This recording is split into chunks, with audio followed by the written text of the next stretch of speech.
सदगुरु कबीर बीजक साखी प्रकरण साखी 187। मसी कागद छुओ नहीं, कलम गही नहीं हाथ, चार युग का मातम, कबीर मुखई जनाई बात। मसी स्याही को कहते हैं, मसी कागज और कागज पेपर। सदगुरु कबीर ने जो भी बात बताई, जो कही, वो इस संसार को देखकर अनुभव करके ही कहा। उन्होंने किसी भी प्रकार की बात को कहने के लिए कोई अनुमान या कल्पना का सहारा नहीं लिया। संसार में जो भी प्रकार के काम हो रहे हैं, जो भी कुछ हो रहा है और जिनसे दुख सुख हानि लाभ जो भी इस संसार के लोगों को मिल रहा है, उसका कारण समझ के, परख के, जांच के। वही साहब ने कहा।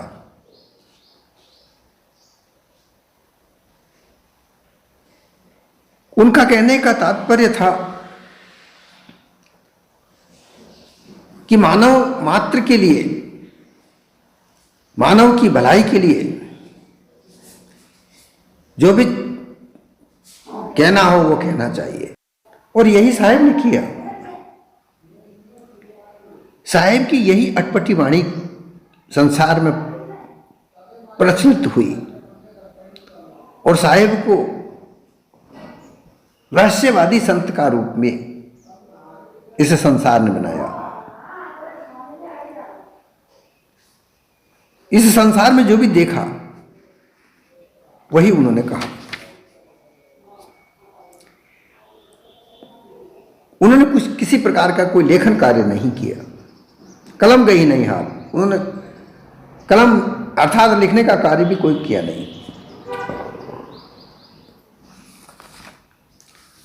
जो भी उनके मुखारबिंद से शब्द निकलते थे वो उनका एक अनुभव निकलता था। संसार की बातों पर विचार करके, संसार के रहनी रहस्य को देख करके, संसार के लोगों की रहनी रहस्य को देख करके, उनके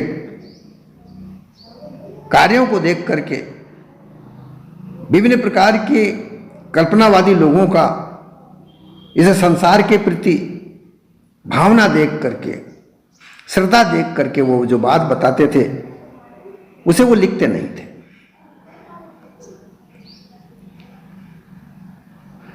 वो लिखने का कार्य उनके साथ जो शिष्य रहा करते थे वो कार्य करते थे, और उन्होंने ही उनकी जितनी भी वाणियां हैं वो उन्होंने ही लिखी, जिसमें जागूदास जी, भागुदास जी, श्रुति गोपाल जी, ये जितनी भी जो आज बीजक के रूप में संकलन है, उनकी जो वाणियां हैं जो उनके मुखारबिंद से निकली, वो केवल बीजक मात्र में ही नहीं और भी बहुत सारी हैं, जो यत्र तत्र भारत में अलग अलग भाषाओं में बिखरी पड़ी हैं, और यहां वहां हम पुराने पुराने लोगों से सुनने को मिलती है। इससे ये पता लगता है कि सदगुरु कबीर के जो वाणियां हैं, जो उन्होंने कहा है, वो मात्र बीजक नहीं, उसके अलावा भी बहुत सी सब वाणियां हैं।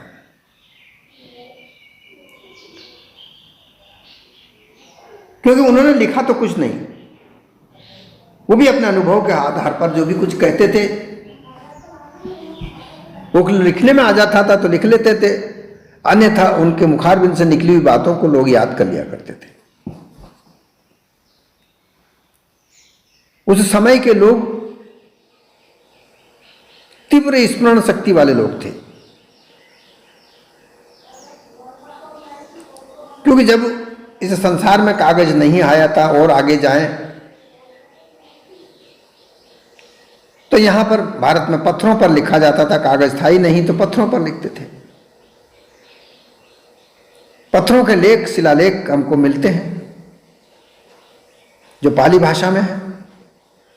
उसके बाद संस्कृत आई, तब तक ताड़ वृक्षों पर, भोजपत्रों पर,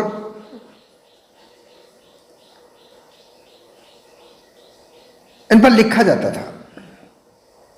कागज बहुत बाद में आया। सदगुरु के समय में भी कागज था, तभी तो यहां सदगुरु कबीर ने कागज का नाम लिया। जो कागज शब्द उन्होंने अपनी साखी में प्रयोग किया, इसका मतलब था कि कागज उनके समय में आया था। कलम से लिखा करते थे, स्याही थी, कलम स्याही के पात्र में डुबो डुबो कर लिखा जाता था। जो शब्द सदगुरु कबीर ने प्रयोग यहां पर किया है,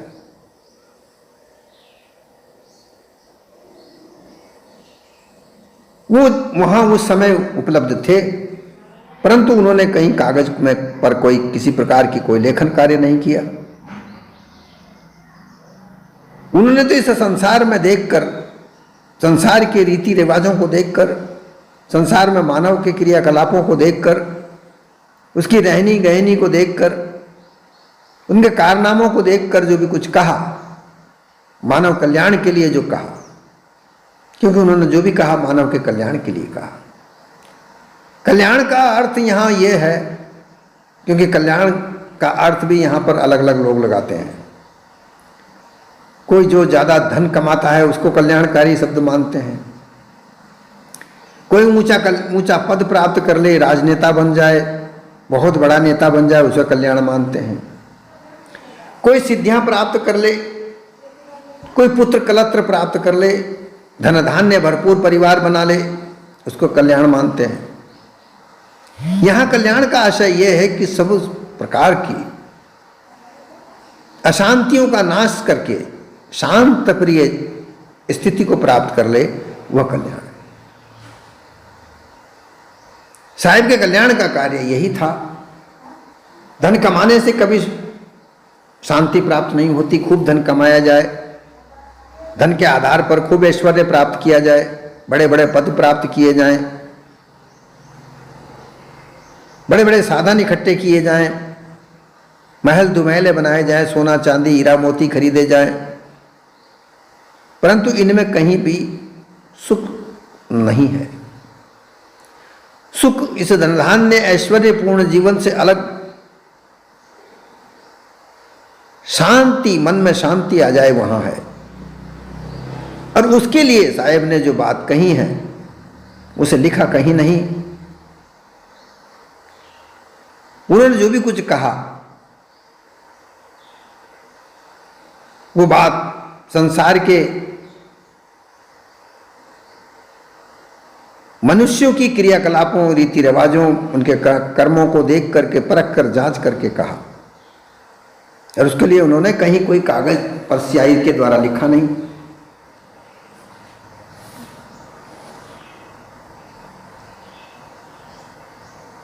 इस प्रकार से जो उन्होंने कहा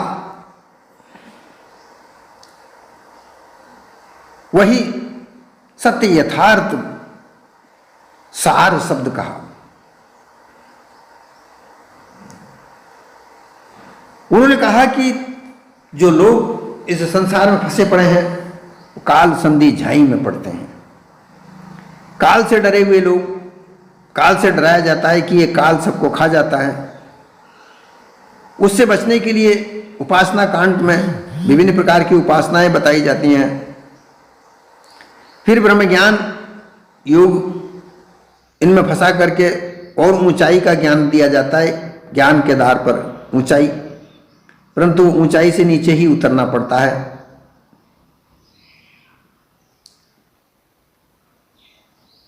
ये सब काल संधि झाई है। लेकिन सतगुरु कबीर ने जो संसार को देखकर जो कहा वो यथार्थ सत्य है। उसी से जीवन का कल्याण मात्र है, इसके अलावा कहीं कोई कल्याण मात्र नहीं है।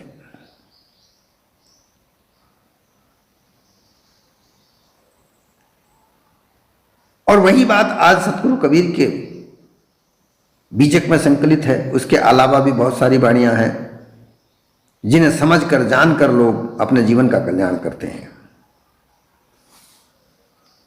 यहां साहिब कहते हैं कि चार युग का महात्म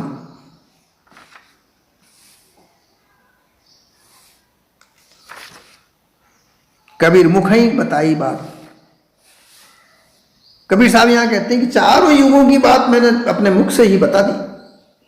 अर्थात यहां हमें यह समझना चाहिए, लोग इसके अर्थ लगा लगा करके कई तरह की भ्रांतियां पैदा करते हैं। हमारे ज़्यादातर कबीरपंथी लोग ही अपने अपना कबीर के नाम से मत पंथ बना करके जो चल रहे हैं, वो भी यहाँ पर भ्रांति करते हैं कि वो चारों युगों में थे। यहाँ तक कि लोग तो उनको वेदों में भी बताते हैं कि वेदों में भी कबीर थे। कितनी बड़ी भ्रांतियां लोगों के सामने रखकर और भोले भाले लोग उनकी भ्रांतियों में उलझकर उन व्यापारी लोगों के बीच में चक्कर में उलझते हैं और कल्याण वहां पर है नहीं।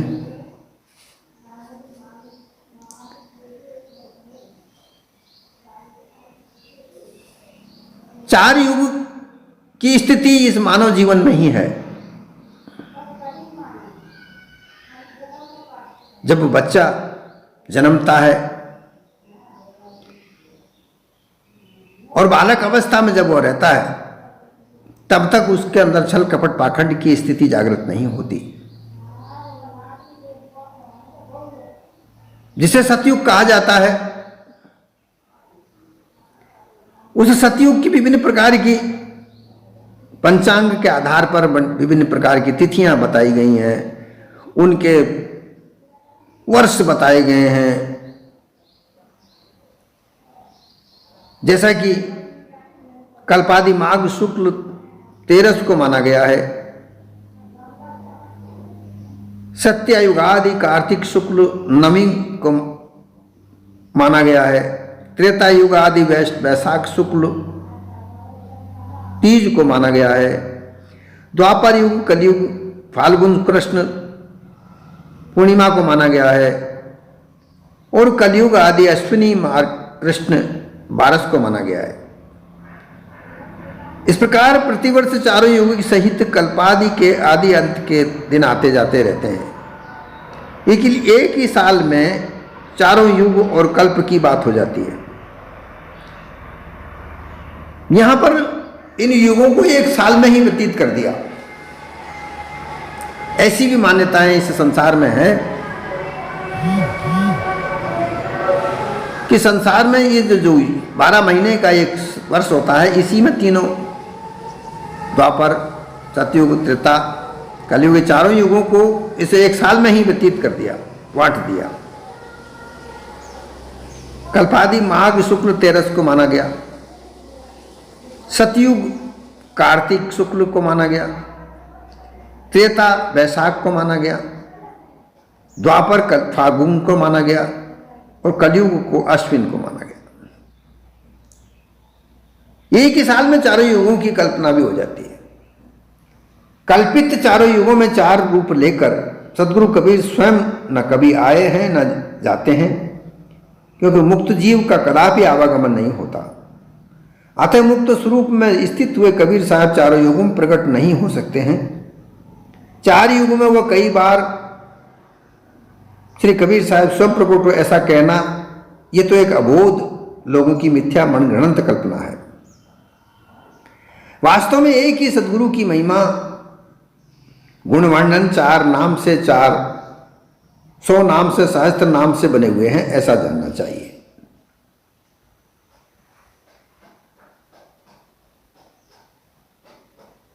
कई शास्त्रों में विभिन्न प्रकार की मान्यताओं का निर्माण करके 4 युग की बातें कही गई हैं, लेकिन उन्होंने ऐसा इन युगों की बात में कोई नहीं कही। जैसे बालक जन्म लेता है, जब तक उसमें छल कपट पाखंड का जन्म नहीं होता, वो एक तरह से सत्य के आधार पर रहता है।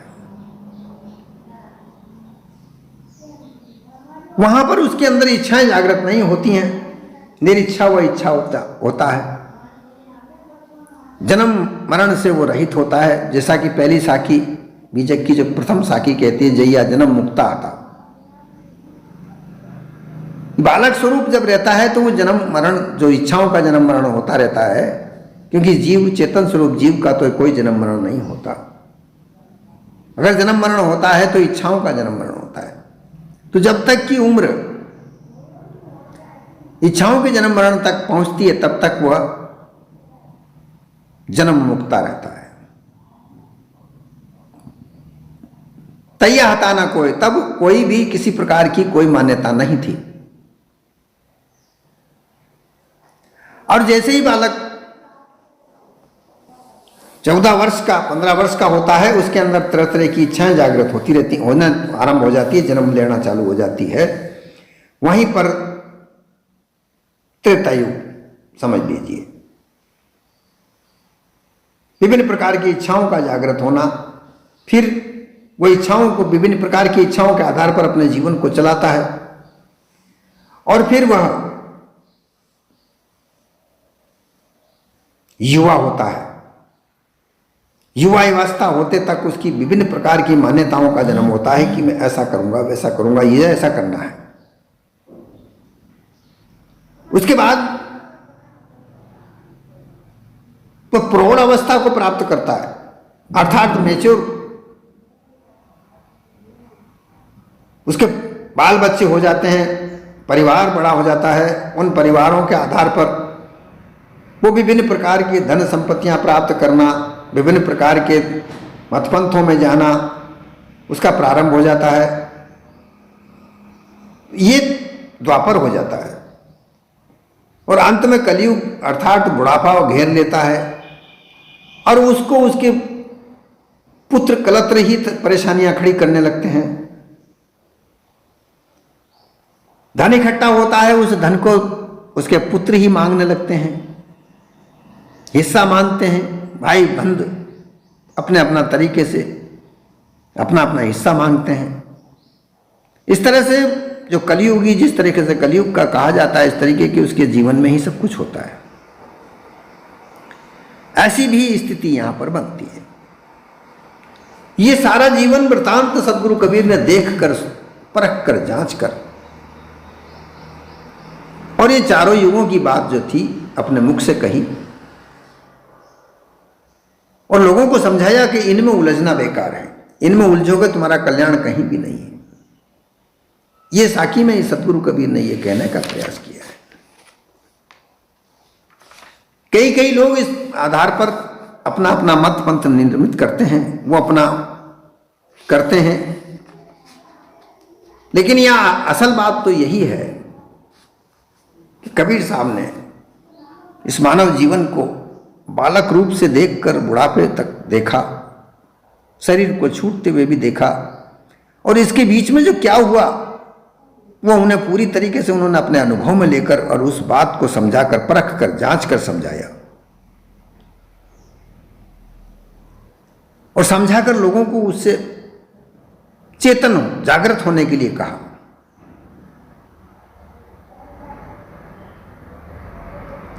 इस साखी का यही सारांश मानव जीवन कल्याण के लिए है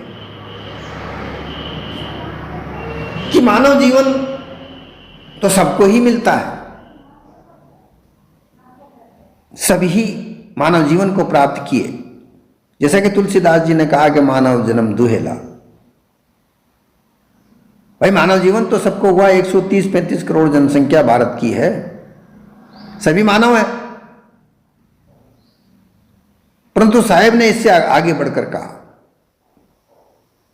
उन्होंने कहा कि मानव तेरे गुण बड़े। मानव मानव तो सब है, परंतु मानव बुद्धि तो कोई एक है। लाखों करोड़ों में मानव बुद्धि रखने वाले लोग बहुत कम मिलेंगे। अर्थात तो जितने मानव देखे जाते हैं वो सब पशु बुद्धियों से चल रहे हैं। कोई छीन रहा है, कोई झपट रहा है, कोई लूट रहा है, कोई डांका डाल रहा है, कोई छल कपट पाखंड से अपने अपने कार्यों को सिद्ध कर रहा है, कोई डकैती कर रहा है, कोई हत्या कर रहा है, कोई व्यभिचार कर रहा है, कोई चोरी कर रहा है। तो ये सब मानव कैसे हो सकते हैं? इनके अंदर मानव बुद्धि नहीं है।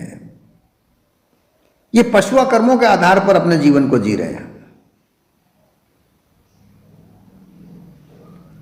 मानव बुद्धि तो बिना कोई बिरला ही प्राप्त कर सकता है। आगे बढ़कर कहा, साहेब ने आगे कर कहा, तेरे गुण बढ़े। बिना मानव गुणों के कोई मानव कहा ही नहीं जा सकता।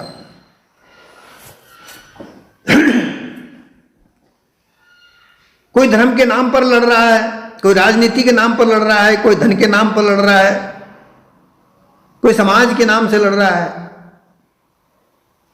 अलग अलग तरह की मान्यताओं में उलझकर कोई लड़ रहा है, कोई मार काट करवा रहा है, खुद नहीं मार रहा तो दूसरों से मरवा रहा है।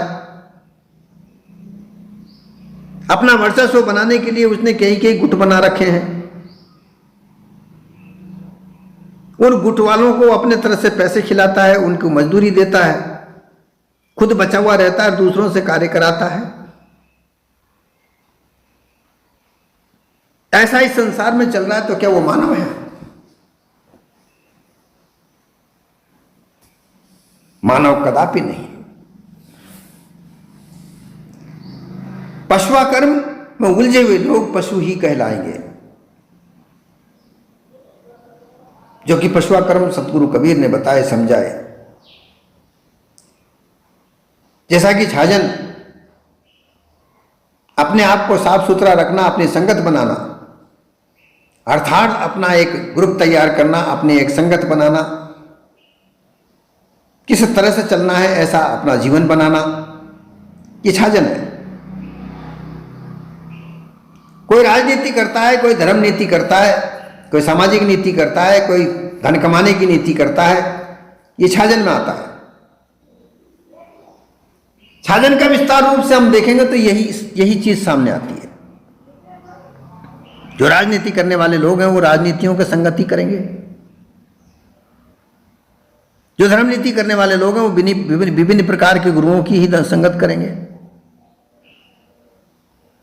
और अपनी मीटिंग करेंगे, अपनी अपनी अलग अलग सम्मेलन करेंगे, उनमें केवल अपने अपने धर्मों को चलाने के लिए ही वार्ता करेंगे। उन्हें और किसी बात से कोई मतलब लेना देना नहीं होता है। कोई धन कमाने वाले लोग हैं वो धन कमाने के लिए ही अपनी अपनी बातें करेंगे। कोई सामाजिक नीति पर चलने वाले लोग हैं, समाज की नीतियों में सुधार करना है और समाज की कौन कौन सी नीतियां और बनाना है, वो उन्हीं की चर्चा करेंगे, उन्हीं के संग रहेंगे। परंतु इन सब से अलग जो मानवता है, इनमें पशुआ नीति नहीं चलती। इन धार्मिक, राजनीतिक, आर्थिक, सामाजिक इन नीतियों के चलने वाले लोग, इनकी संगत करने वाले लोगों में पशुआ नीति, पशुआ कर्म भरे पड़े हैं। परंतु मानवता से जीने वाले लोग, सतगुरु कबीर ने यही तो देखा कि चार नीति के लोग, अर्थ, धर्म और काम,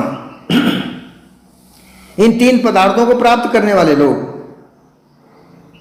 पशुआ कर्म से बाहर निकलते ही नहीं है, क्योंकि उनके अपने अपनी नीतियों को चलाने के लिए उन्हें विभिन्न प्रकार के छल कपट पाखंड की आवश्यकता होती है। साम दाम दंड भेद भी उन्होंने निर्माण किए।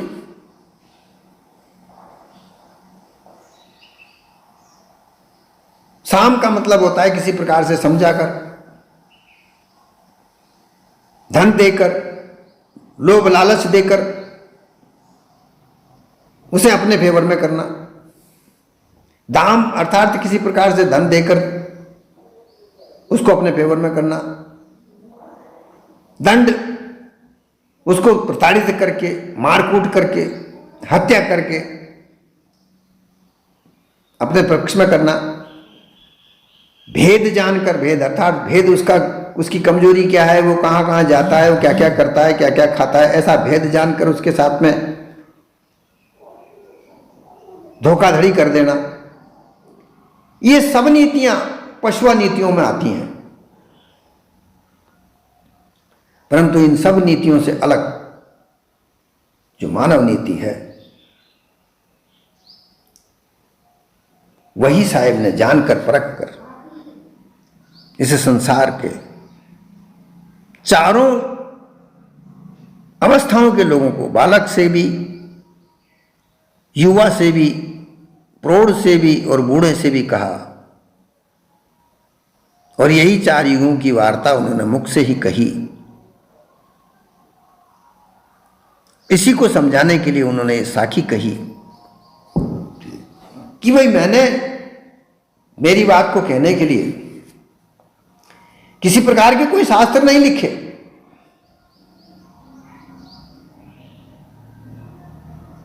जैसे कि 6 शास्त्रों को लिखने वाले विद्वान जो भी हुए, मीमांसा शास्त्र के लिखने वाले कणाद ऋषि, वैशेषिक शास्त्र के लिखने वाले जैमिनी, न्याय शास्त्र के ऋषि लिखने वाले गौतम, योग शास्त्र के लिखने वाले कपिल, सांख्य शास्त्र के लिखने वाले कपिल और योग शास्त्र के लिखने वाले पातंजलि और ब्रह्मसूत्र के लिखने वाले शंकराचार्य, राघवानंदाचार्य, माधवाचार्य अपने अपने सिद्धांतों को निर्माण करके इन्होंने जो किताबें लिखी, मैंने ऐसा काम नहीं किया। मैंने तो मानवतावाद का जो सिद्धांत किया, कहा, मानवता के कल्याणकारी जो बात कही, वो इन सब में जांच कर, परख कर, इस संसार में ही देख कर, जांच कर मैंने कही जो कल्याणकारी बातें हैं। मैंने इनको लिखने के लिए किसी प्रकार की कोई स्याही या दावत का या कलम का प्रयोग नहीं किया। मुझे तो मेरे जो परख में आया, जो जांच में आया,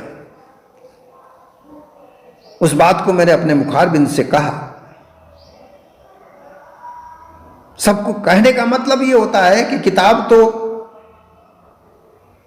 एकांत में लिख कर और फिर प्रकाशित कर दी जाती है, लोग पढ़ते हैं, समझ में आती है। लेकिन साहब का कहने का तात्पर्य है कि साहब ने तो चौड़े धाड़े सबके समक्ष कहा। कहीं एकांत में किसी की कोई बात नहीं कही। जो भी उनके मुखारबिंद से जो कुछ बोला वो सबके सामने समक्ष सबके चौड़े कहा, बाजार में कहा, संसार भर के लोगों के समक्ष कहा। और इसीलिए उनके लोग दुश्मन बैरी बने। उनके समय में मौलवी और ब्राह्मण उनके विरोधी हुए और वो बैरी बने, क्योंकि वो उनके समक्ष ही कहते थे, जो भी कुछ कहना सामने कहना। और जैसी समझ बनी, जैसी उनके परख में जो बात आई, जो बात बुरी लगी तो उनके मुख में ही कहना कि तुम्हारी बात ये बुरी है, इससे किसी प्रकार का कोई कल्याणकारी कार्य नहीं हो रहा है, इसे तुम सुधार लो। वाणियों का विस्तार, खानियों का विस्तार ये तुम लोगों ने निर्माण किया है। ये काल, ये संधि, अध्यायी, ये तुम्हारी निर्माण की हुई वाणियां हैं। इन वाणियों में ईश्वर, ब्रह्म, परमात्मा, अवतारवाद, ये 4 वेद, ये 18 पुराण, ये भागवत गीता, ये महापुराण, ये सब कुछ लिखी हुई तुम्हारी कल्याणकारी बातों से अलग है, क्योंकि तुम उन लिखी हुई बातों पर तो चलते ही नहीं हो। जैसा तुमने कहा है, लिखा है, कहां है, तुमने तो लिखा है, तो लिखने के बाद में भी तुम उन बातों पर चलते ही नहीं हो। कहां चलते हो? रामायण में लिखा है, लेकिन उन बातों पर कहां चलते हो? भागवत गीता में बहुत सारी चीजें लिखी हैं, उन पर कहां चलते हो? तुम चलते ही नहीं हो। लेकिन हम, कबीर साहब ने कहा कि मैं जो भी कुछ कहता हूं उस पर मैं खुद चलता हूं, मेरे अनुयायी चलते हैं। मैं केवल कहता ही नहीं हूं, मैं उस कहने की वाली जो बात है उस पर चलकर भी रहता हूं। जैसा कहता हूं वैसा ही अपने जीवन को बनाता भी हूं। इसलिए भी उनकी बात असल है, असरदार है। और ये लिखने वाले लोग लिखते कुछ और हैं, कहते कुछ और हैं, करते कुछ और हैं। बहुत अंतर है लिखने में, लिखी हुई बात को मानने में, उसको कहने में कई तरह से अंतर आ जाता है। साहब ने जो कहा वैसा ही करके भी दिखाया और यही बात सत्य है।